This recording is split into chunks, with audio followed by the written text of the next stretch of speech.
जहानाबाद से हूँ। ये गर्व की बात है कि मेरा गृह जिला जहानाबाद है, लेकिन मैं तो पूरे बिहार को देखता हूँ। और न कोई मेरी जाति होती है, न कोई धर्म होता है, एक एडवोकेट होने के नाते। फिर भी जिस बिरादरी में मैं जन्म लिया हूँ तो गर्व तो होना ही चाहिए। अगर कोई मान लिया जाए कि अगर कोई किसी जाति पर आरोप प्रत्यारोप का दौर चलता है, ये अगर लड़ाई उनको जगदीश शर्मा से थी, अशोक चौधरी जी का, तो जगदीश शर्मा तक सीमित रहना चाहिए था, उसको जाति से नहीं। आप कहिएगा तब कोई किसी जाति को वोट देगा और नहीं देगा। फिर 90 के दशक में बिहार को मत झोंकिए। आप वहां इस तरह से बोल रहे हैं, भूमिहार को आप ललकारते हैं। भूमिहार किसी से डरता है बिहार में? आप ये बताइए, आप ऐसे समझिए कि आजादी की लड़ाई में सबसे ज्यादा किसका योगदान रहा। मैं बता रहा हूँ, वहीं मैं आ रहा हूँ। ललकारना शब्द नहीं है। आप एक तरफ कह रहे हैं कि भूमिहार तो मेरा दामाद है, बोल रहे हैं ना कि मैं शादी ही बेटी का भूमिहार से किया हूँ। तो अशोक चौधरी जी को समझना चाहिए था कि किसी एक भूमिहार के लड़का से आप किए हैं, पूरे भूमिहार आपका रिलेटिव नहीं होगा। उसका और आपका क्या मामला था, आपने शादी ब्याह क्या किया, वो अलग मैटर है, उस पर हम टिप्पणी नहीं करेंगे। लेकिन अशोक चौधरी जी, आप ये बोलते हैं कि टिकट, आप टिकट बांटने वाले होते हैं। आप कौन होते हैं भूमिहारों का टिकट बांटने वाले? दूसरी तरफ आपको दिमाग खराब कहीं हो गया। हमको तो लगता है कि ये मानसिक उत्प्लावना का परिचय दे रहे हैं, ये मंत्रिमंडल से हटाए जा रहे थे। अरे सर माना चाहिए अशोक चौधरी जैसे टुच्चे लोगों को कि आज लोग पढ़ता है तो कहता है कि मैं बीएचयू से किए हूँ। तब बीएचयू किसके जमीन में, किसका बाप का जमीन था? ओ महाराजा काशी नरेश का जमीन था, भूमिहारों का जमीन था। उन्होंने कहा मदन मोहन मालवीय को कि चूना उठाओ और इस समय से सुबह तक छींट दो, जहां तक जाओ गिराते रहो और वो तुम्हारा हो जाएगा। आप देखिए बिहार में ही जितना आप मुजफ्फरपुर में देखिए, भीमराव अंबेडकर विश्वविद्यालय बना है। बताइए, वो बिहार यूनिवर्सिटी था, लंगट सिंह का दिन था, भूमिहारों का दिन था। और साजिश के तहत हम पर तो शुरू से प्रहार हुआ है। लालू यादव ने उसको भीमराव अंबेडकर, लालू यादव बनाएंगे मधेपुरा में बीएन मंडल, वो यादव का नाम डलाएगा। तो कहने का एक मेरा श्रेय है तो कह वही दिया अध्यक्ष से कि जनता दल में जाति पाति नहीं चलेगा। तो अब भी तो शर्माना चाहिए अशोक चौधरी जी को। और देखिए, अशोक चौधरी अपने दामाद को स्थापित करना चाहते हैं, क्योंकि बेटी के तो स्थापित कर दिए। और यहाँ का समाज, भूमिहार समाज को भी मैं चुनौती भरे लहजे में कहता हूँ कि सर माना चाहिए। क्यों तुमने समस्तीपुर में दिया वोट? अभी देखिए बरबीघा में ढोंगो कर रहे हैं कि दामाद को लड़वाएंगे। परिवारवाद चलता है राजनीति में, और मैं बार बार कहता हूं कि परिवारवाद जो करने वाला है उसको परमर्शी समाज नकार दे। क्या कमजोर लोग बैठे हुए हैं? क्या यह दायित्व नहीं है? भूमिहारों को एक शपथ लेना चाहिए कि ऐसे लोगों को, उदंड लोगों को, जो अमानवीयता, क्रूरता तथा पाशविकता का नग्न प्रदर्शन करता हो, उसको आप लोग क्यों घुमा रहे थे? अशोक चौधरी कहते हैं कि मैं तो भूमिहारों के यहाँ बहुत घुमा था। अरे भूमिहार के यहाँ क्यों आप घूम रहे थे? आपको अपने बिरादरी जो अनुसूचित जाति का उपजाति जो पासी है उसमें घूमना चाहिए था। देखिए, पत्रकारिता का जो मापदंड होता है उसमें क्वेश्चन सापेक्ष रूप से आना चाहिए, स्पष्ट आना चाहिए। आपने बहुत अच्छा क्वेश्चन किया। देखिए, अब 90 का दशक रहा नहीं, बच्चे बदल गए हैं। अब हमारे बच्चे भी, हमारी पीढ़ी जो है जात पात के बंधन में उतना नहीं बंधना चाहते हैं, और रियल में सबसे ऊपर उठना चाहिए। जनता का विकास हो, जनता का सेवा हो। अरे टूचा क्या बोलेंगे, मैं इस रूप में कहता हूँ। ये पढ़ लिख करके भी बेवकूफ जो वाला बात जो करता है उसको टूचा कहा जाता है। माने बुद्धिहीन हो गया है। यानी इसने शिक्षा तो ग्रहण किया लेकिन चरित्र विहीन शिक्षा अर्जित किया है। नमस्कार, आप देख रहे हैं चौकस भारत में, आपका दोस्त ब्रजेंद्र। भाई, राजनीति जो है इसमें कई उतार चढ़ाव देखे जा सकते हैं। बयानों के तीर लगातार छोड़े जाते हैं, कटाक्ष किए जाते हैं, लेकिन जात पात की अगर बात होने लगे और समीकरण बनने लगे तो ये सोचने पर मजबूर कर सकता है। किसी कारणवश किसी नेता को वोट नहीं मिलता है तो एक खुन्नस जो है वो आपके जहन में बनने लगता है, और ये खुन्नस आज न कल जनसभा में या आम सभा में कहीं न कहीं दिखाई देता ही है कि क्या कुछ आपके जहन में इतने दिनों से चल रहा था।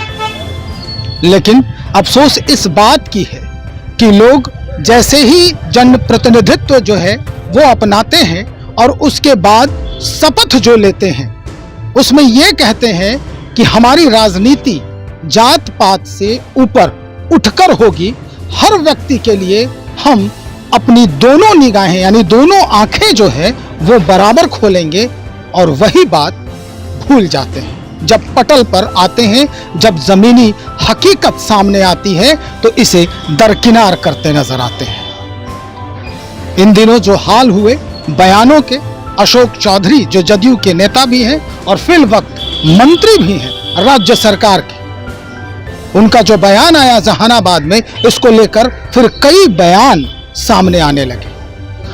इन्हीं बयानों को लेकर कुछ लोग हैं जिनसे हमारी भी बातचीत हुई है। आज फिर से हम इस मसले पर बातचीत करने के लिए आज जो हमारा साथ दे रहे हैं वो पटना उच्च न्यायालय के अधिवक्ता हैं कौशलेंद्र नारायण जी।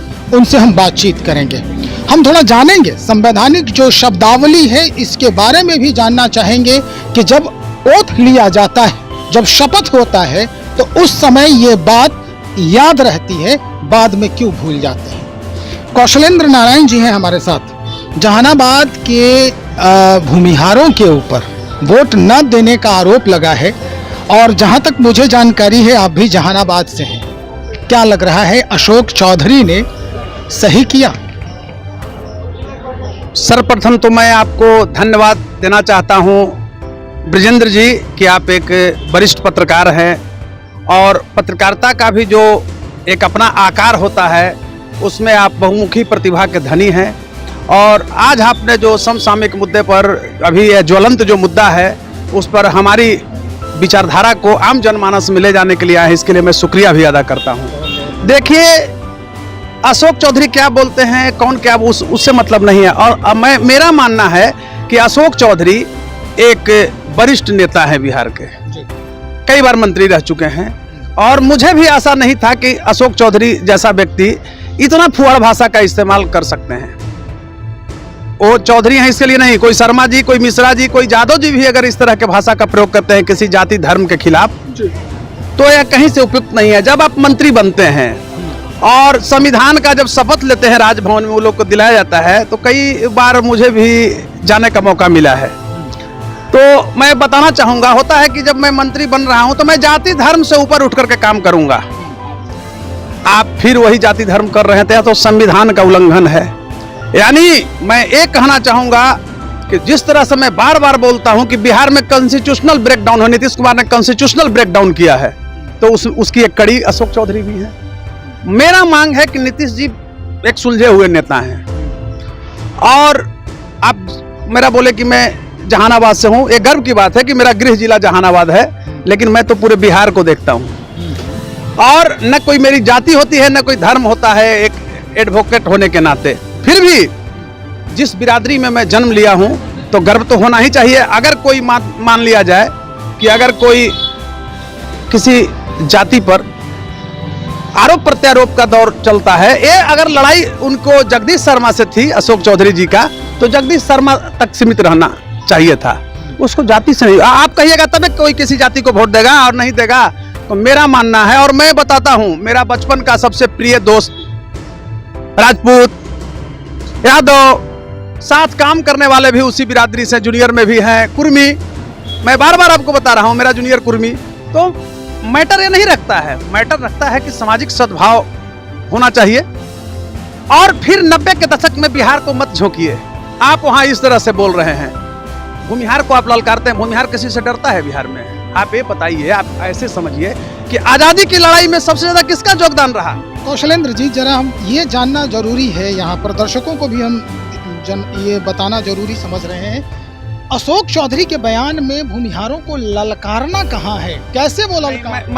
मैं बता रहा हूँ, वहीं मैं आ रहा हूँ। ललकारना शब्द नहीं है। आप एक तरफ कह रहे हैं कि भूमिहार तो मेरा दामाद है, बोल रहे हैं ना कि मैं शादी ही बेटी का भूमिहार से किया हूँ, तो अशोक चौधरी जी को समझना चाहिए था कि किसी एक भूमिहार के लड़का से आप किए हैं, पूरे भूमिहार आपका रिलेटिव नहीं होगा। उसका और आपका क्या मामला था, आपने शादी ब्याह क्या किया, वो अलग मैटर है, उस पर हम टिप्पणी नहीं करेंगे। लेकिन अशोक चौधरी जी, आप ये बोलते हैं कि सर टिकट, आप टिकट बांटने वाले होते हैं। आप कौन होते हैं भूमिहारों का टिकट बांटने वाले? दूसरी तरफ आपको दिमाग खराब कहीं हो गया। हमको तो लगता है कि ये मानसिक उत्प्लावना का परिचय दे रहे हैं, ये मंत्रिमंडल से हटाए जा रहे थे। नहीं, उनका तो कहना था कि भाई भूमिहारों ने ये चंद्रवंशी को वोट नहीं किया है, नहीं, बस इतना ही। ब्रजेंद्र जी नहीं, उन्होंने कहा कि आपको टिकट मिलेगा। यहाँ तक उसको उकटने लगे, जैसे एक कोई गांव में लड़ता है अशिक्षित आदमी, तो वो कहने लगे कि आप उस रोड पर चलते हैं कि नहीं, आप उसको चैलेंज दीजिएगा। अरे सर, माना चाहिए अशोक चौधरी जैसे टुच्चे लोगों को कि आज लोग पढ़ता है तो कहता है कि मैं बीएचयू से किए हूँ, तब बीएचयू किसका जमीन में, किसका बाप का जमीन था? वो महाराजा काशी नरेश का जमीन था, भूमिहारों का जमीन था। उन्होंने कहा मदन मोहन मालवीय को कि चूना उठाओ और इस समय से सुबह तक छींट दो, जहां तक जाओ गिराते रहो। और वो तुम्हारा हो जाएगा। आप देखिए बिहार में ही जितना आप मुजफ्फरपुर में देखिए भीमराव अंबेडकर विश्वविद्यालय बना है, बताइए वो बिहार यूनिवर्सिटी था, लंगट सिंह का देन था, वो बिहारों का देन था। और साजिश के तहत हम पर तो शुरू से प्रहार हुआ है, लालू यादव ने उसको भीमराव अंबेडकर, लालू यादव बनाएंगे मधेपुरा में बीएन मंडल, वो यादव का नाम डलाएगा। तो कहने का एक मेरा श्रेय है कि भूमिहार में भी कुछ टुच्चे हैं। अरे मैं इस रूप में कहता हूं कि जब अशोक चौधरी वहां इस तरह के बोल रहे थे तो विरोध क्यों नहीं किया? उसमें क्या भूमिहार पुत्र नहीं बैठा हुआ था? तो मानसिक रूप से डिरेल्ड हो गया है और उसको क्या आप ललकारिएगा? अरे शर्म आना चाहिए अशोक चौधरी कि जो लोक बंधु देश का हुआ, आप पटना में बनाते हो 10 गो बिल्डिंग, दिल्ली बनाते हो, और उस समाज में राजनारायण लोक बंधु पैदा लिया जिसने 800 एकड़ जमीन जो है वो गरीबों में दान दिया। क्या वह भूमिहार नहीं था? काशी विश्वनाथ मंदिर में दलितों को प्रवेश कराया।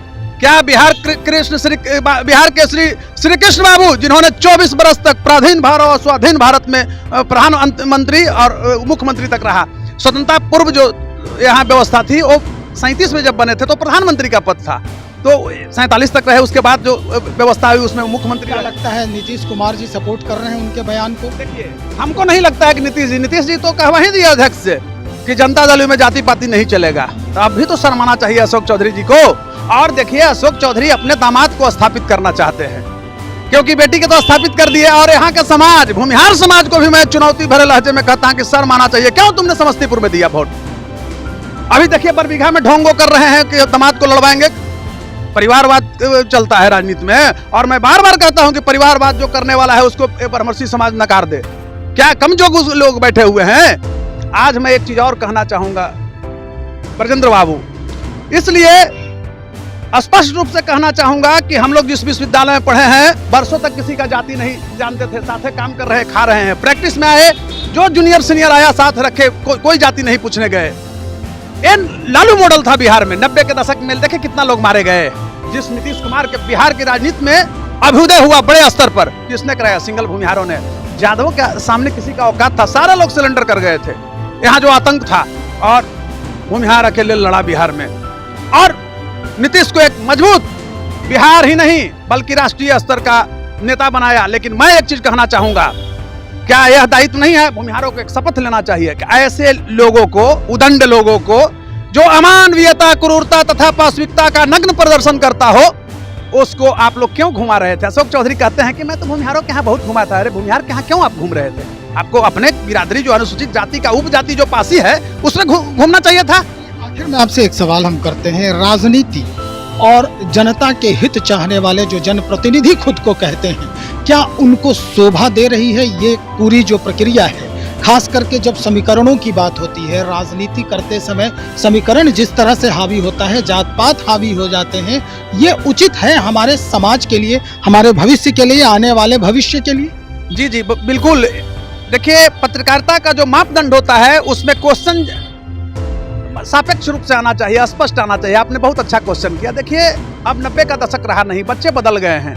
अब हमारे बच्चे भी, हमारी पीढ़ी जो है जात पात के बंधन में उतना नहीं बंधना चाहते हैं, और रियल में सबसे ऊपर उठना चाहिए। जनता का विकास हो, जनता का सेवा हो। अरे टूचा क्या बोलेंगे? मैं इस रूप में कहता हूँ, ये पढ़ लिख करके भी बेवकूफ जो वाला बात जो करता है उसको टूचा कहा जाता है, माने बुद्धिहीन हो गया है। यानी इसने शिक्षा तो ग्रहण किया लेकिन चरित्र विहीन शिक्षा अर्जित किया है। तो हम लोग शिक्षा क्या देते हैं भाई? मेरे समझ से शिक्षा एक ऐसी वस्तु है, चाहे वो राजनीतिक शिक्षा हो, जो भी शिक्षा हो, वो मेडिसिन की शिक्षा हो, तो शिक्षा एक ऐसी व्यवस्था है, एक ऐसी वस्तु है जिसका उपयोग पुरानी पीढ़ी नई पीढ़ी पर करता है, जिसका प्रस्तुतिकरण वर्तमान में नहीं होकर भविष्य में होता है। तो अशोक चौधरी तो यही हमारे आम जनमानस में शिक्षा दे रहे हैं।